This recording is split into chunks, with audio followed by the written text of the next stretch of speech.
fact, I did. It was actually sent to me about 10 years ago, I think, by Scott Wiedemann. He somehow came across it. He sent it to me, so I didn't steal it, Coach. I was also told that I was going to give a speech. I'd like to start out by thanking all my family and friends that are here. I appreciate you guys being here, and my beautiful wife, Liza, and CJ and Jackson. Thank you for being here to share this with me.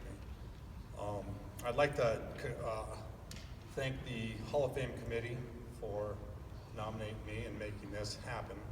It's a privilege and an honor to be standing up here today. When Coach Geiser called me about 2 months ago and I started thinking about what I was going to say, I don't like talking in front of crowds, but I knew I was going to have to do it. I did a lot of time thinking, and it was like, you know, there's a whole lot of people that affected my life to make me what I was as a football player and the person I am today. But I'd spend up all night here, and we could never go out tonight, so I won't talk about everybody, but I'd like to start by thanking Coach Geiser.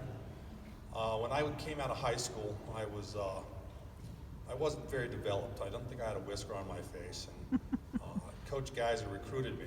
I was recruited by Adams State, Mesa, a bunch of Division III schools across Kansas and Nebraska, and all of them offered me just to come walk on. But for some reason, Coach Geiser offered me a full athletic scholarship here, and that's why I'm standing here today. So he gave me the opportunity to play college football. So thank you to Coach Geiser and all the coaches. I have to thank my mom and dad. They unfortunately couldn't be here tonight, but just for the support they gave me and both my brothers. We were all three here at Adams State at the same time. And you know, they support us financially, never had to worry about anything but training, our education, and playing football. And that's pretty tough to do when you have three kids going through back to back to back. So I have to thank them for that, and also for their commitment and dedication to supporting us in coming to the football games. They never missed one game. Didn't matter where it was at. They loaded up their little fifth wheel trailer and their Ford pickup, and they drove to Kearney, Nebraska, Shattern State, the Panhandle of Oklahoma, every week. And they did that, and when I think back on it, you know, how tired my dad must have been being an executive at Coors. He was a brewmaster, and he'd do that every week in the hours of driving, and then he'd have to go to work 5 days a week and to be able to support us. So thank you to my parents. Of course, my teammates. As an offensive lineman, there are no statistics.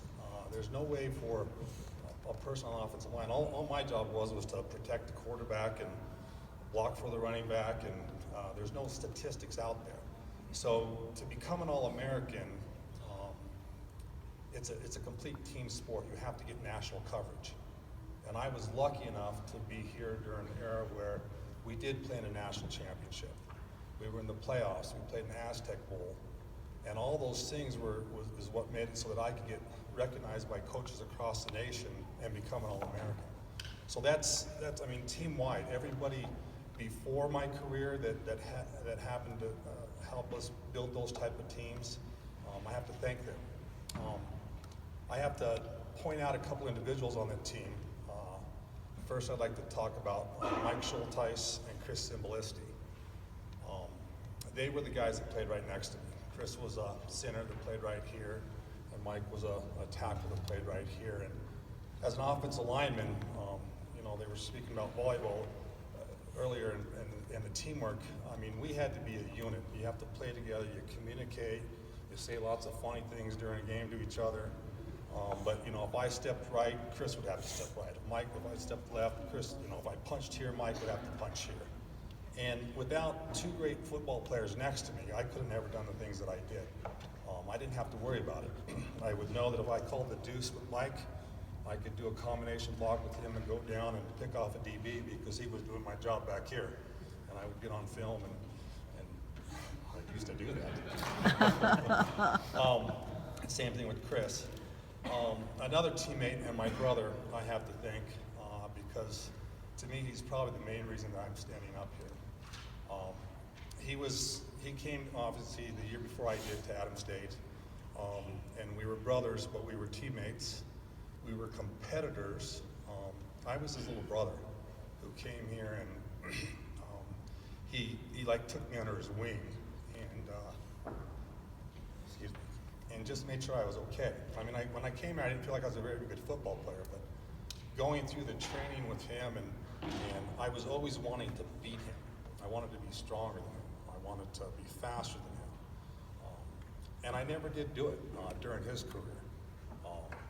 You know, we were competitors. We were fighters. We actually got in a fight right outside that door right there. And the cross-country team broke us up. So put Coach Geiser in a real predicament about what to do about his players fighting. But we were brothers too, so not much happened. But I have to thank my brother for that. And another thing my brother did is when I came to Adams, I was a defensive lineman. I didn't play offense. I was a defensive lineman for my redshirt year and my redshirt freshman year. And I didn't start because I was backing up 3 junior defensive linemen, Greg Mull, Bill Golson, and my brother. And I played a lot, but I wasn't a starter. And after that season was over, we played in the Aztec Bowl that year. After the season was over, during his exit interview, he looked at Coach Geiser and said, "Look, why don't you move my brother to offensive line?" He would start there. And the next spring, I was an offensive lineman, and which is why I'm standing here today. It's why I was an All-American and had the career I had. So thank you. Thank you to everybody being here, and appreciate it.